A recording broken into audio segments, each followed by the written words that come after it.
محبت رسول کے لیے جہاد میں کوتاہی ہوئی تو اللہ کے عذاب کا انتظار کرنا چاہیے، جیسے کہ قرآن نے ارشاد فرمایا۔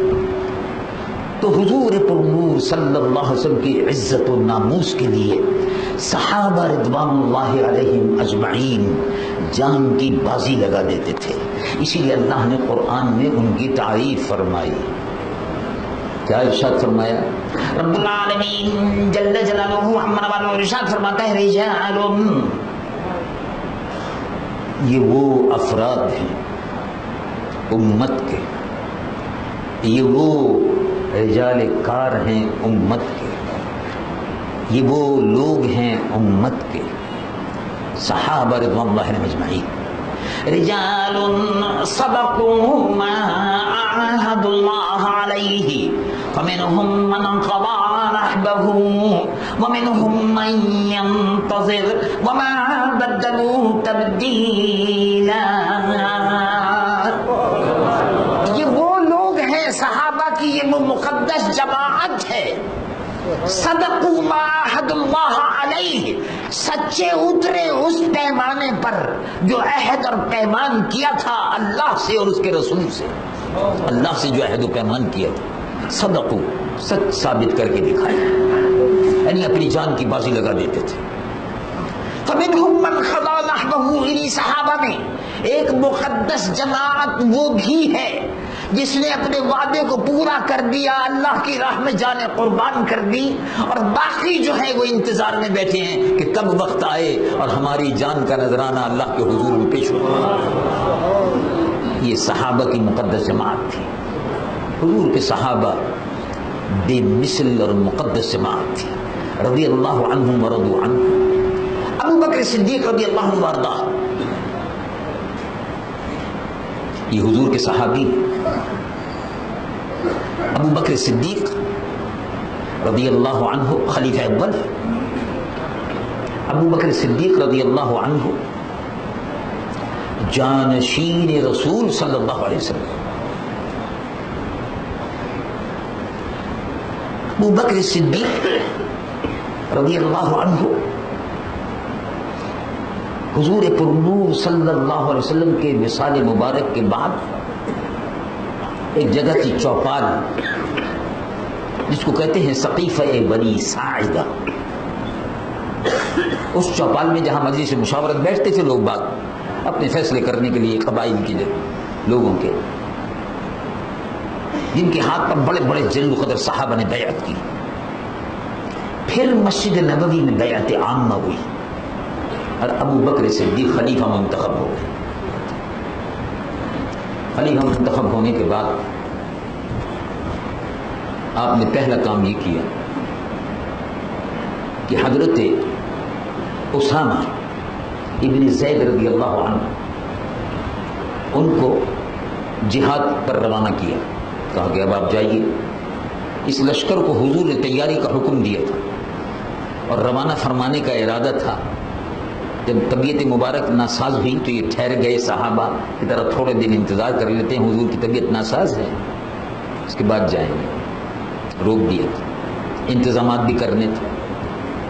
جب حضور نے وصال فرمایا تو یہ جیش اسامہ جو تھا اس کو روانہ کر دیا گیا، روانہ ہو جاؤ، لڑائی کے لیے روانہ ہو جاؤ۔ حضرت ابوبکر صدیق کے زمانے میں یہ عیسائیوں نے چیلنج کیا تھا تو روانہ کر دیا۔ مانعین زکوٰۃ کا فتنہ کھڑا ہو گیا، انہوں نے کہا ہم زکوٰۃ نہیں دیتے۔ اب رسول اللہ کا انتقال ہو گیا، زکوٰۃ نہیں دیتے، حضور مثال فرما گئے، پردہ فرما گئے، اب زکوٰۃ وکات کچھ نہیں دیتے۔ اور بہت سے لوگوں نے کہا اب ہمارا اسلام سے بھی کوئی تعلق نہیں ہے۔ تو معاذ اللہ لوگوں نے زکوٰۃ سے بھی انکار کیا، زکوٰۃ فرض ہے اور تمام فرائض کے بعد جہاد فرض ہے۔ ان 5 فرض ہیں، اس کے بعد پھر جہاد آتا ہے۔ وہ فرض اس اعتبار سے ہے کہ امت جب تک جہاد کرتی رہے گی اسی امت خیر پر رہے گی۔ ابو بکر صدیق رضی اللہ عنہ نے فرمایا کہ اگر لوگ رسول اللہ صلی اللہ علیہ وسلم کے زمانے میں ایک تسمہ، ایک رسی بھی اگر زکوٰۃ دیتے تھے تو میں وہ بھی وصول کروں گا، چھوڑوں گا نہیں۔ فتنہ منکرین زکات، یہ نیا فتنہ کھڑا ہو گیا۔ منافقین بھی تھے، زکات کا انکار کرنے والے بھی تھے، اسلام سے بھاگنے والے بھی تھے، اسلام کا انکار کرنے والے بھی تھے۔ ادھر فارس ایرانی مسلمانوں کو چیلنج کر رہے تھے، ان سے لڑائی جاری تھی۔ ادھر شام اور تبوک کے محاذ کے قریب، شام اور فلسطین کے محاذ پر عیسائی چیلنج کر رہے تھے۔ عیسائیوں کا بڑا بادشاہ ہرقل تھا۔ اسی زمانے میں مسیلمہ کذاب نے کہا کہ میں بھی اللہ کا رسول ہوں، معاذ اللہ۔ مرزا غلام احمد نے، یہ مرزا غلام احمد جو قادیان ہندوستان میں ہے، وہاں پیدا ہوا تھا۔ انگریزوں نے پھر اس کی پرورش کی اور اس کو نبی، جعلی نبی بنا کے کھڑا کیا تاکہ جہاد کو حرام کرے۔ تو مسیلمہ کذاب نے یہ کہا کہ بھئی رسول اللہ تو اب دنیا سے رخصت ہو گئے، نبوت جو ہے میری اور رسول اللہ کی نبوت آدھی آدھی تھی، یعنی آدھی ان کی تھی آدھی میری تھی۔ یعنی وہ حجاز وغیرہ کے علاقے کے نبی و رسول تھے اور میں یمامہ کا جو علاقہ ہے یہ سارا یہ میرا تھا، نجد کا، یمن کا، یمامہ یہ سارا علاقہ میں اس کا نبی۔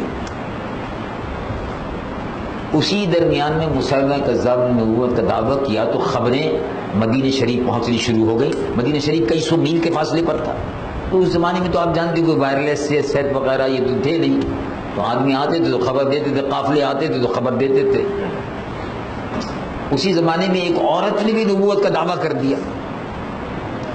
تو یہ جتنے بھی جھوٹے نبوت کے دعوے دار ہوتے ہیں بڑے بدماش ہوتے ہیں، عورتوں کے ساتھ بڑی غلط کام کرتے ہیں۔ اس نے بھی، وہ جو عورت تھی اس نے نبوت کا دعویٰ کیا تو اس نے کہا کہ بھئی نبی تو میں ہوں، اب تم کو بھی نبوت اگر مل گئی ہے یہ تو بڑی اچھی بات ہے، خوشی کی بات ہے، میں تمہاری دعوت کرنا چاہتا ہوں۔ وہ دعوت پہ بلایا اور اس کو ایسی پٹی پڑھائی، اس کی شادی بھی نہیں ہوئی تھی، اس کو ایسی پٹی پڑھائی اور اس سے کہا کہ دیکھو تم نبی ہو اور میں، تم نبیہ ہو اور میں بھی نبی ہوں، ہم دونوں نکاح کر لیتے ہیں۔ چنانچہ دونوں نے نکاح کر لیا۔ نکاح کرنے کے بعد خیمے سے باہر نکلے اور اعلان کر دیا کہ بھائیو، جو اس کے ماننے والے تھے، کافی اس کے ماننے والے تھے، بھائیو اب ہم دونوں نے نکاح کر لیا۔ تو وہ جو نبوت آدھی باہر رہ گئی تھی اب وہ پھر مل گئی، اب پوری نبوت آ گئی ہمارے گھر میں نبی اور یہ نبی، اب جوڑی مل گئی۔ اور اس خوشی میں آپ لوگ 5 وقت کی نماز پڑھتے تھے، اب 2 وقت کی نمازیں معاف کر دی، معاذ اللہ ثم معاذ اللہ۔ یعنی مہر اس کا 2 رکعت 2 وقت کی نمازیں معاف کرنا ہو گیا، اس خوشی میں، شادی کی خوشی میں معاف ہو گیا۔ 40,000 کا لشکر تھا اس کا، 40,000 لشکر جرار۔ اس نے لکھ کر بھیجا اور قاصد بھیجا، جا کے خبر دو ابو بکر کو رضی اللہ عنہ کہ اب ہم نبی ہیں اور محمد صلی اللہ علیہ وسلم اب وہ اس دنیا سے پردہ فرما گئے، آدھے نبوت میں ہم شریک تھے، اور اب کیونکہ وہ دنیا سے رخصت ہو گئے میں فل فلیج نبی ہو گیا، پوری طرح سے بھرپور معاذ اللہ نبی ہو گیا۔ ابو بکر صدیق رضی اللہ عنہ ورنہ نے کیا فرمایا؟ اچھا، مسیلمہ کذاب کہتا ہے کہ میں نبی ہوں، اللہ کے محبوب صلی اللہ علیہ وسلم کے مقابلے پر اپنے آپ کو کھڑا کرتا ہے کہ میں نبی ہوں۔ اچھا، تو آپ نے ارشاد فرمایا یہ کیسے ہو سکتا ہے؟ ذرا غور فرمائیے، یہ کیسے ہو سکتا ہے؟ ابو بکر زمین پر زندہ ہو، ابو بکر زمین پر زندہ ہو اور کوئی نبوت کا دعویٰ کر جائے؟ خالد ابن ولید کو بلایا۔ خالد ابن ولید کون؟ آپ کا لقب تھا سیف اللہ۔ صحابہ رضوان اللہ علیہ اجمعین مجاہد تھے، رسول اللہ کی عزت و ناموس پر کٹ ملنے کے لیے، کٹ مرنے کے لیے ہر وقت تیار رہتے تھے۔ ان سے بڑا کوئی نمازی نہیں تھا، ان سے بڑا کوئی روزہ دار نہیں تھا، ان سے بڑا کوئی حاجی نہیں تھا، اور ان سے بڑا کوئی غازی بھی نہیں تھا۔ آج تو لوگوں نے اسلام کو محدود کر دیا۔ کیا؟ 5 وقت کی نماز پڑھ لو اور بس 11ویں شریف کی فاتحہ کر لو، ہر مہینے چندہ کر لو، دیگ شریف پکا دو، 11ویں شریف کھا لو، ختم شریف پڑھ لو، بس دین کا سارا کام مکمل ہو گیا۔ اور بلیک مارکیٹ وغیرہ کرنے کے بعد رمضان شریف میں جا کے عمرہ کر لو۔ سبحان اللہ، 70 چوہے کھا کے بلی حج کو چلی، اسمگلنگ کرتے رہو، جب رمضان شریف آیا عمرہ شریف کر لو، ماشاءاللہ پاک صاف ہو گئے۔ 5 وقت کی نماز پڑھ لی، تہجد پڑھ لی، سبحان اللہ، آپ سے بہتر تو کوئی مسلمان ہی نہیں ہے۔ اور انہوں نے کہا حضور یہ تو آپ نے صحیح فرمایا، حضور بغداد شریف پر حملہ ہو رہا ہے، امریکہ بمباری کر رہا ہے، یہ امریکہ بڑا شیطان ہے، یہ مسلمانوں کا دشمن ہے۔ خاموش رہو، کیا بات ہو؟ یہ سیاسی بات ہے، ہمارے دربار میں سیاسی گفتگو نہ کرو، 11ویں شریف کھاؤ، ختم شریف پڑھو اور رخصت ہو جاؤ،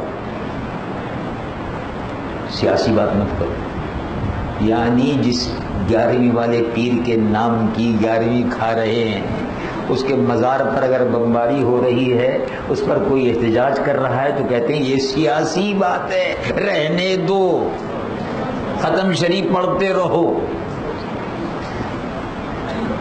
اللہ کے بندو، تم نے کبھی سنا کہ رسول اللہ نے مسجد نبوی میں یہ کہا ہو کہ صحابہ لشکر کفار مدینہ شریف پر حملہ آور ہو رہا ہے، بولو کیا کرے؟ اگر یہ 14ویں صدی والے ہوتے تو حضور سے کہتے حضور دعا فرمائیے، ختم شریف پڑھ لیتے ہیں۔ ارے بھائی وہ دشمن آگے گئی، سیاسی باتیں ہیں، یہ سیاسی باتیں۔ امام حسین کو بھی لوگ کہہ دیتے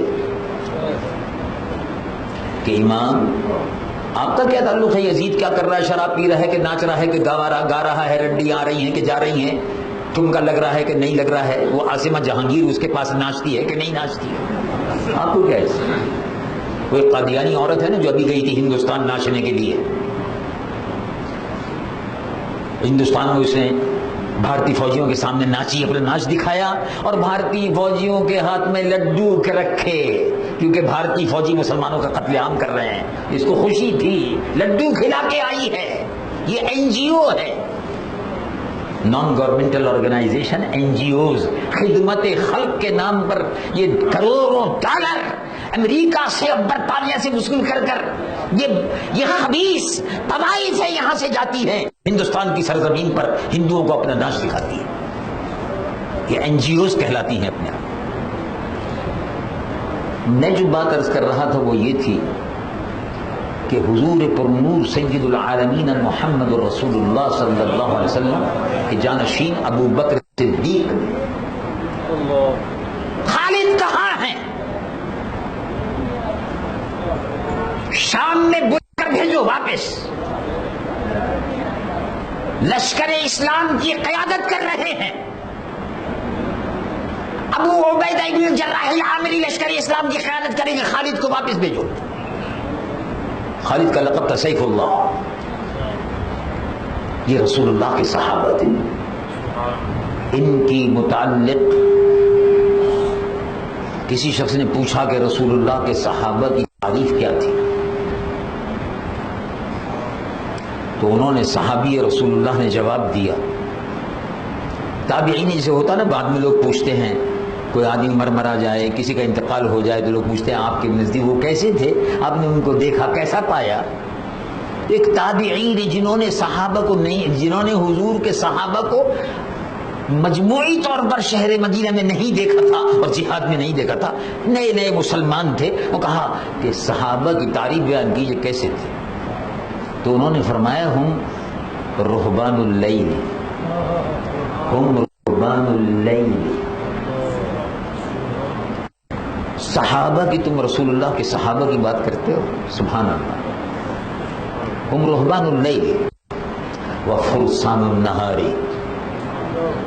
رسول اللہ کے صحابہ رات کے نمازی تھے اور دن کے غازی تھے، یہ تھے رسول اللہ کے صحابہ۔ اب ہم نے رسول اللہ کی سنت پر تو عمل کیا کہ حلوہ کھا لو،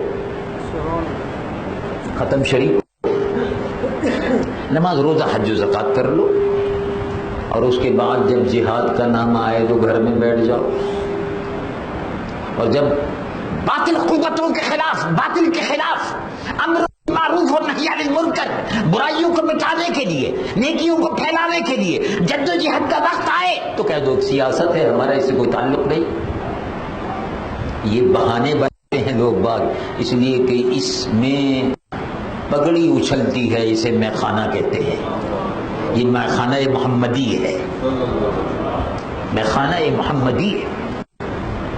رات کے نمازی تھے اور دن کے غازی، اور ایسے غازی تھے کہ جن پر رسول اللہ خود فرماتے تھے تیر چلاتے جاؤ میرے ماں باپ تجھ پر قربان ہو جائے، یہ وہ تھے رسول اللہ کے صحابہ۔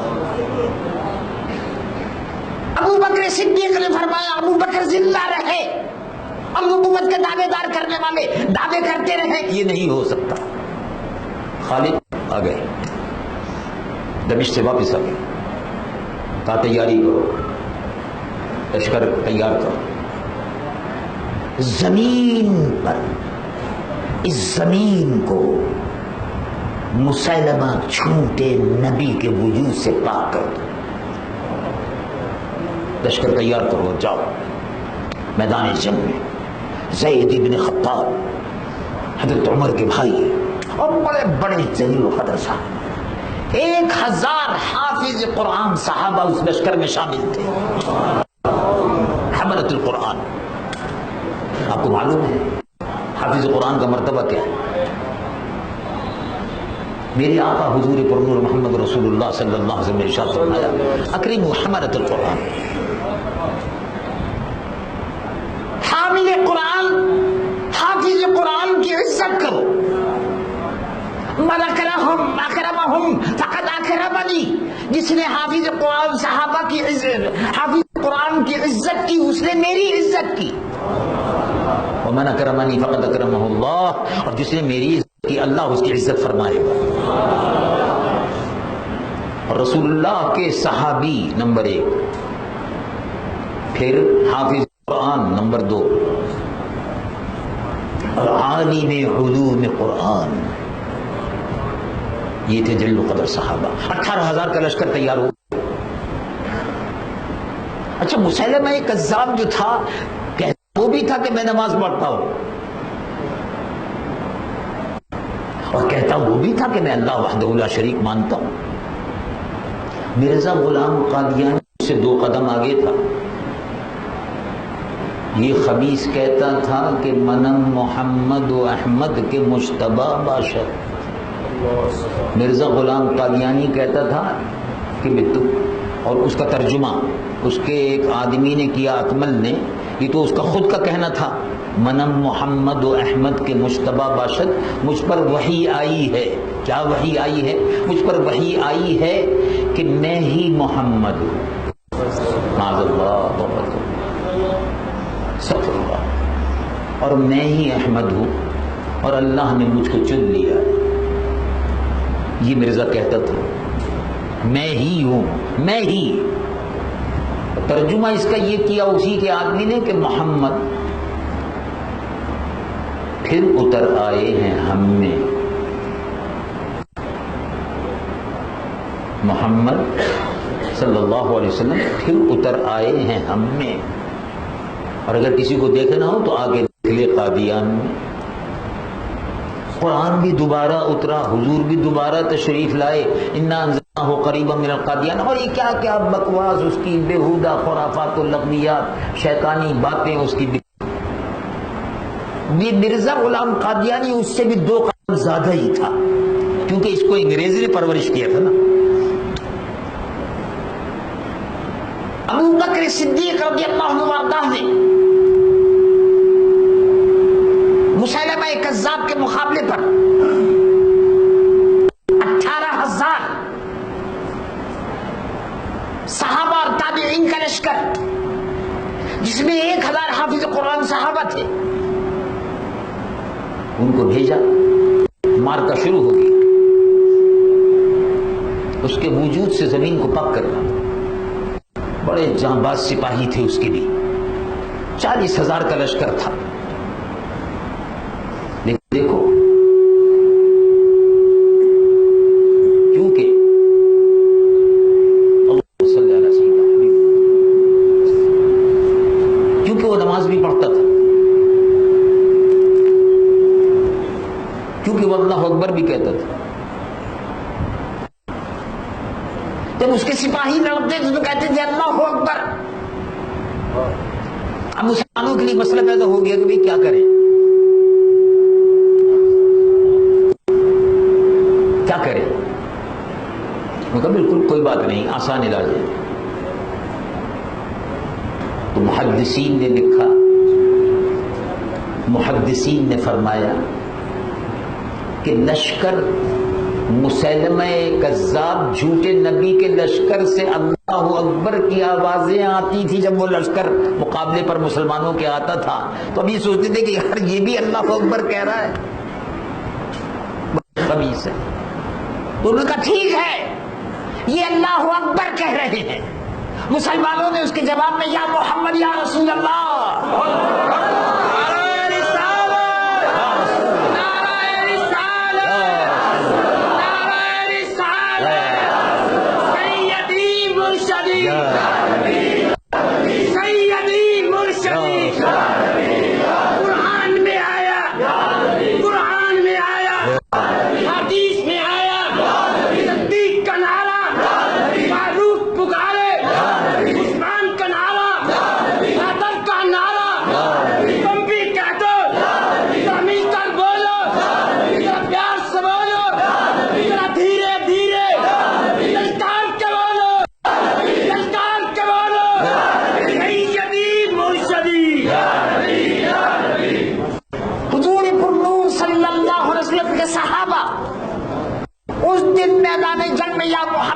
رسول اللہ کہہ کر رسول اللہ کے دشمنوں کا صفایا کر رہے تھے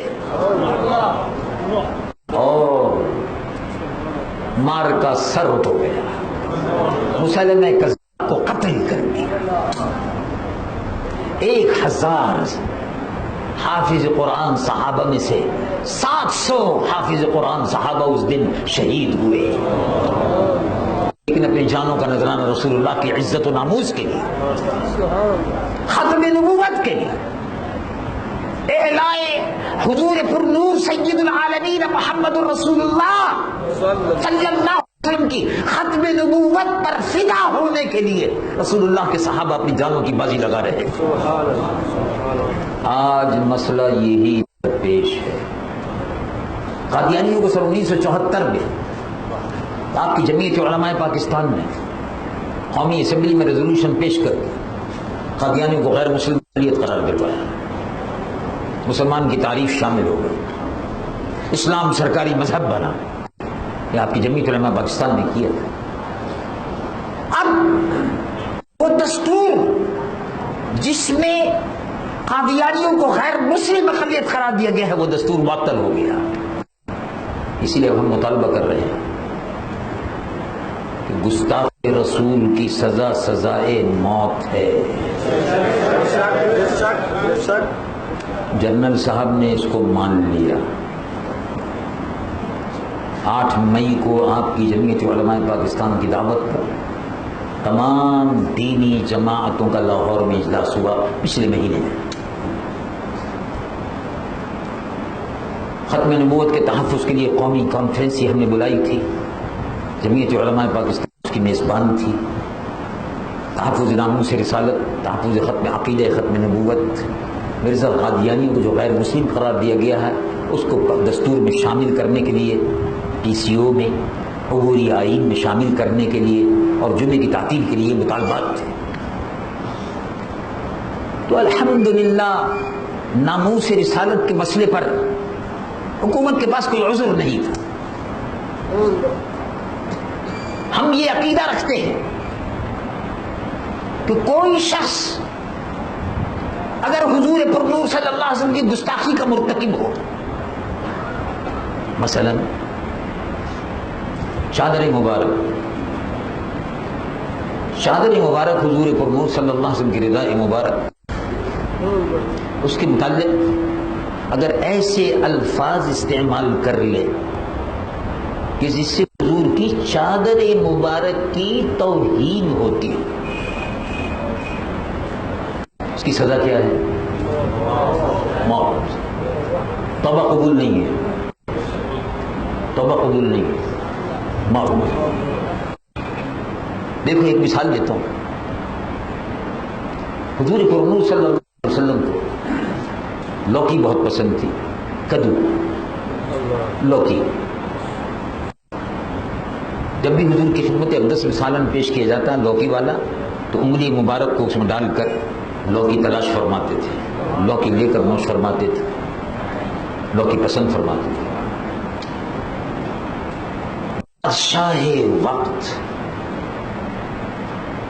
بادشاہ وقت کے دسترخوان پر قاضی ابو یوسف بیٹھے ہوئے ہیں۔ یہ امام اعظم سید الائمت سراج الامہ امام اعظم ابو حنیفہ کے شاگرد ہیں، روایت انہی سے منسوب ہے۔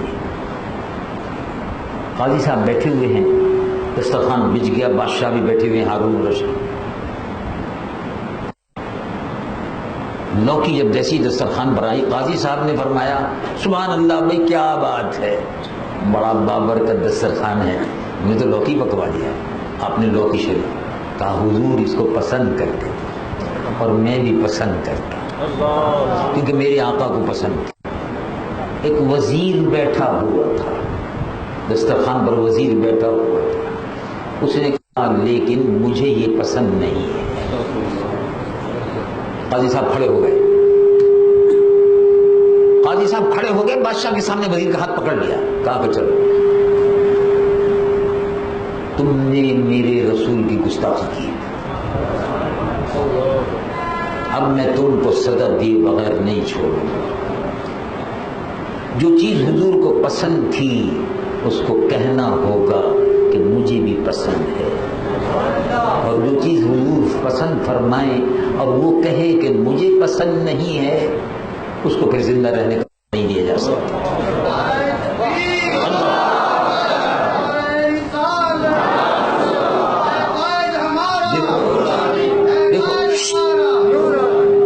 دیکھو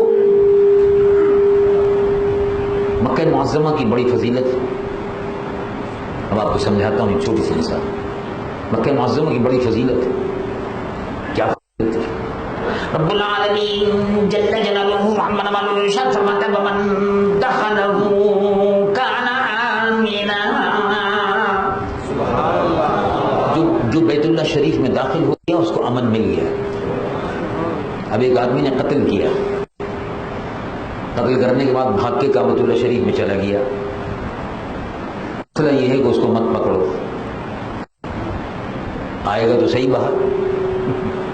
ارے بھی انسان کی ضروریات، پیشاب ہے، یہ ہے، وہ ہے، کھانا ہے، پینا ہے، آئے گا تو صحیح۔ جب آئے گا جب پکڑ لو۔ کعبہ شریف میں داخل ہو گیا، امن مل گیا، جب کعبے سے باہر آئے پکڑ لو۔ من دخلہ کان آمنا، جو اس میں گیا اس کو امن مل گیا۔ مکہ معظمہ فتح ہوا، ایک شخص تھا جو حضور کی شان اقدس میں شعر لکھتا تھا، سنتا تھا، برا کہتا تھا، گستاخی کرتا تھا، دو عورتوں کو پیسے دیتا تھا، گانے والی عورتیں تھیں، ان کو پیسے دیتا تھا، ان سے حضور کی شان اقدس میں گستاخانہ اشعار پڑھواتا تھا، ہجو جس کو کہتے ہیں، ہجو۔ جب مکہ معظمہ فتح ہوا، اللہ کے محبوب شہر میں شہر مبارک میں تھے، ایک صحابی تشریف لائے، ان کہا عبداللہ ابن اقدر، حضور وہ آپ کا جو گستاخ ہے وہ کعبۃ اللہ شریف میں کعبے کے غلاف میں چھپا ہوا ہے، میں نے دیکھ لیا۔ اچھا کیا ارشاد فرمایا حضور پر نور صلی اللہ علیہ وسلم؟ یہ تمام محدثین نے اس کو لکھا ہے شفا شریف میں، اور اس کے بعد اور بھی محدثین نے، عبداللہ ابن اختر، حضور نے ارشاد فرمایا پکڑو پکڑو، اقتلو، پکڑو اور قتل کر دو۔ چنانچہ وہاں سے غلاف میں سے نکالا گیا، مقام ابراہیم اور زمزم کے درمیان وہیں کعبۃ اللہ شریف پر گردن اس کی مار دی گئی۔ تو گستاخ رسول کی سزا قتل ہے۔ معلوم ہوا کہ رسول اللہ صلی اللہ علیہ وسلم کے گستاخ کو کعبے میں بھی پناہ نہیں مل سکتی، کعبے میں پناہ نہیں مل سکتی۔ سب سے بڑا گستاخ مرزا غلام تھا قادیانی، جس نے حضور پر نور سید العالمین محمد رسول اللہ صلی اللہ علیہ وسلم کے مقابل کھڑے ہو کر نبوت کا دعویٰ کیا۔ انگریز نے اس کو پروٹیکٹ کیا، اس کو تحفظ میں لیا، اس کی حفاظت کی، اس نے بنایا انگریز نے تھا اس کو، تاکہ مسلمانوں کا جذبہ عشق رسول، جذبہ عشق محمدی ختم ہو جائے۔ یہ مسلمان رہتا ہے ہندوستان میں اور ہر وقت دعا کرتا ہے کہ میرے مولا بلا لے مدینے مجھے۔ یہ ہندوستان میں رہتا ہے، پاکستان میں پاکستان بن گیا ماشاءاللہ، الحمدللہ، اللہ تعالیٰ اس ملک کو آباد و سلامت رکھے۔ ہم جو کہتے ہیں وہ یہ بات ہے کہ جس طرح ابو بکر صدیق نے اور مسلمانوں کے جنرل خالد ابن ولید نے رسول اللہ کی عزت و ناموس کا ختم نبوت کا تحفظ کیا، یہی بات ہم اپنی محب وطن فوج سے بھی کہتے ہیں کہ تم بھی وہی کردار ادا کرو جو خالد ابن ولید نے ادا کیا۔ یہ فوج ہماری فوج ہے، یہ محب وطن فوج ہے، ہم اپنی اس فوج سے محبت کرتے ہیں۔ اور این جی اوز، یہ امریکن ایجنٹ جو ہندوستان میں جا کے ناچتی ہیں اور ناچتی ہیں، بھارتی فوجیوں کے ہاتھ میں لڈو دیتی ہیں، یہ این جی اوز محب وطن فوج کو اور محب وطن مسلمانوں کے درمیان میں خلیج نفرت کرنا چاہتی ہے۔ یہ مشورے دیتی ہیں، امریکہ سے ان کو مشورہ ملتا ہے، پھر یہاں یہ چھٹ بھئیے ان کے یہاں شور مچاتے ہیں، کودتے ہیں جیسے چوہا کودتا پھرتا ہے، اور یہ سمجھتے ہیں وہ چوہا جب اس کو پتہ چلتا تھا کہ بلی یہاں نہیں ہے تو کودتا تھا، اسے یہ بھی کودتے پھرتے ہیں، لیکن ان کو پتہ نہیں ہے کہ ختم نبوت کے محافظ زندہ ہے، اور انشاءاللہ زندگی کی آخری سانس تک عقیدہ ختم نبوت کا تحفظ کریں گے اور دشمنان مصطفیٰ سے اس سرزمین کو پاک کریں گے انشاءاللہ۔ تو ہم اپنی محب وطن فوج سے یہی توقع کرتے ہیں کہ امریکہ اور برطانیہ والے سازش کر رہے ہیں کہ فوج اور محب وطن عوام کے درمیان میں نفرتوں کی خلیج، غلط فہمیاں پیدا ہوں۔ ہم نہیں چاہتے کہ یہ غلط فہمیاں پیدا ہوں، ہم چاہتے ہیں اور دعا گو ہیں جس طرح فوج اس وطن عزیز کی حفاظت کر رہی ہے، اللہ ان کی بھی حفاظت فرمائے، آمین۔ جس طرح وہ وطن عزیز کی سرحدوں کی حفاظت کر رہی ہے، اس کی جغرافیائی سرحدوں کی، اس کے نظریے کی اور عقیدہ ختم نبوت کی بھی حفاظت کرے۔ اللہ تبارک و تعالیٰ ان کا بھی حامی ناصر ہو۔ حضور پرنور العالمین محمد رسول اللہ صلی اللہ علیہ وسلم، صحابہ نے فداکاری کے جذبے سے اس میدان جہاد میں مسیلمہ کذاب کو پاک صاف کر دیا، فتنہ نبوت، جعلی نبوت کے فتنے کو ختم کر دیا۔ اللہ تبارک و تعالی ہم سب کو بھی اس فتنے کے ختم کرنے کی توفیق عطا فرمائے۔ ہم کھڑے ہوں اور ادب سے صلاۃ و سلام کا نذرانہ پیش کریں۔